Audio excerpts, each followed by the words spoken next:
क्या आप जानते हैं कि एक शक्तिशाली राजा जिसने अनगिनत युद्ध जीते, वह अपनी असली शक्ति एक तपस्वी बनने के बाद प्राप्त कर सका।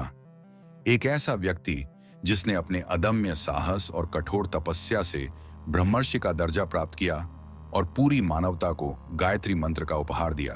बहुत समय पहले एक शक्तिशाली राजा हुआ करता था, राजा कौशिक, जो आगे चलकर ऋषि विश्वामित्र के नाम से प्रसिद्ध हुआ।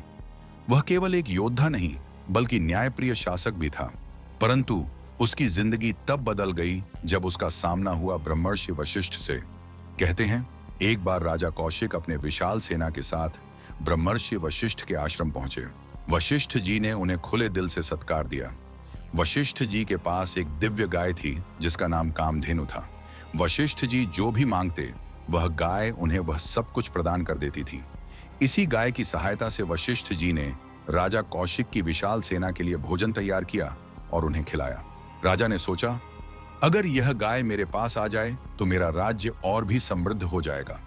परंतु जब उन्होंने महर्षि से गाय को मांगने का आग्रह किया तो वशिष्ठ ने मना कर दिया। राजा को यह अपमान सहन नहीं हुआ और उन्होंने कामधेनु को बलपूर्वक लेने की कोशिश की। अपने आप को वशिष्ठ जी से दूर जाते देख कामधेनु गाय ने वशिष्ठ जी से सहायता मांगी। इसके बाद वशिष्ठ जी ने अपने ब्रह्मर्षि के बल से राजा कौशिक की संपूर्ण सेना का विनाश कर दिया। राजा कौशिक समझ चुका था कि असली शक्ति हथियारों में नहीं बल्कि तपस्या और आध्यात्मिक बल में है। बस इसी पल से उसने राजा का मुकुट छोड़कर एक महान संकल्प लिया, एक ब्रह्मर्षि बनने का संकल्प। राजा ने राजपाट त्याग कर घोर तपस्या शुरू की। कई वर्षों तक उन्होंने कठिन साधनाएं की, परंतु हर बार देवताओं और अप्सराओं ने उनकी परीक्षा ली। कभी इंद्र ने उनकी तपस्या भंग करने के लिए मेनका को भेजा, तो कभी उन्हें काम, क्रोध और मोह ने पराजित किया। लेकिन हर असफलता के बाद वह और भी कठोर तपस्या में लीन हो जाते। आखिरकार उनकी तपस्या इतनी प्रचंड हो गई कि स्वयं ब्रह्मदेव और देवताओं को डर लगने लगा।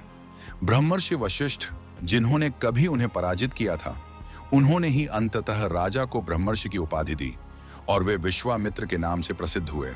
अपने कठोर तप और ध्यान से ब्रह्मर्षि विश्वामित्र को एक दिव्य ज्ञान प्राप्त हुआ। एक दिन ध्यान की गहन अवस्था में उन्होंने साक्षात्कार किया एक महान सत्य का, और वहीं उन्हें प्राप्त हुआ गायत्री मंत्र। गायत्री मंत्र ऋग्वेद का एक महत्वपूर्ण मंत्र है जो सवित्री देवता को समर्पित है। सवित्री सूर्य देवता का एक रूप है जो प्रकाश और जीवन का प्रतीक है। गायत्री मंत्र को वेदों की आत्मा कहा जाता है। इसे जपने से मानसिक स्पष्टता और एकाग्रता बढ़ती है, तनाव और चिंता कम होती है, मस्तिष्क की तरंगें संतुलित होती हैं, जिससे गहरा ध्यान संभव होता है। वैज्ञानिक शोध भी बताते हैं कि इसकी ध्वनि तरंगें शरीर पर सकारात्मक प्रभाव डालती हैं। हिंदू परंपराओं में यह मंत्र संध्या वंदन, उपनयन संस्कार और ध्यान में अनिवार्य रूप से प्रयोग किया जाता है। क्या आपने कभी गायत्री मंत्र का जप किया है? अगर नहीं, तो आज से ही इसे अपने जीवन में अपनाइए। यह केवल एक मंत्र नहीं बल्कि आत्मा का जागरण है जो हमें सच्ची रोशनी की ओर ले जाता है।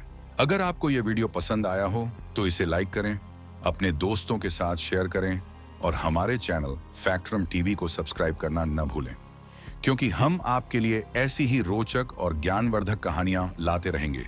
धन्यवाद। जय हिंद, जय भारत।